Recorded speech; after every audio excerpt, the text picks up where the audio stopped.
இதில் இருக்கிற மீன் வந்து பார்த்திங்கன்னு சொன்னால் சின்ன சைஸ்லேருந்தே நான் வேண்டி வளர்த்துருந்தேன். கிட்டத்தட்ட 2 வருஷத்துக்கிட்ட என்னிட்ட இந்த பெரிய சைஸுக்கு இது வளர்ந்து வந்தது.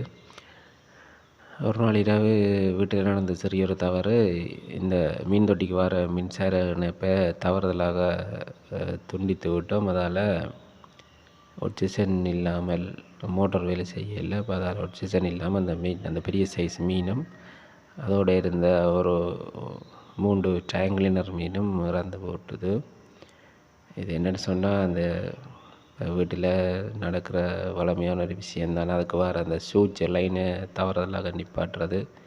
இருந்தாலும் அது ஒரு கவலையான விஷயமாக போட்டுது. 2 வருஷமாக வளர்த்த மீன் வந்து அவ்வளோ பெருசாக வந்ததுக்கு பிறகு எங்களாலேயே அது இறக்குறன்றது ஒரு கவலைக்குரிய விஷயமாக போட்டுது.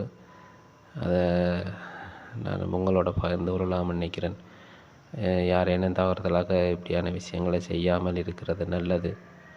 அந்த கரண்ட் சுவிட்சுகளை நிப்பாட்டும் போது அது எந்த லைன் எங்கே போகுதுன்றதை பார்த்து அந்த மீன் தொட்டிக்குரிய லைனு 2வது தவறுதலாக கூட நிப்பாட்டக்கூடாதுன்னு சொன்னால், அந்த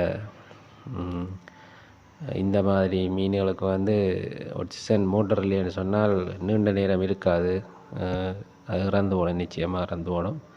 அதால் கவனமாக இருக்கிறது நல்லதுன்னு சொல்லி நான் இந்த விஷயத்தை உங்களோட பகிர்ந்து கொள்கிறேன்.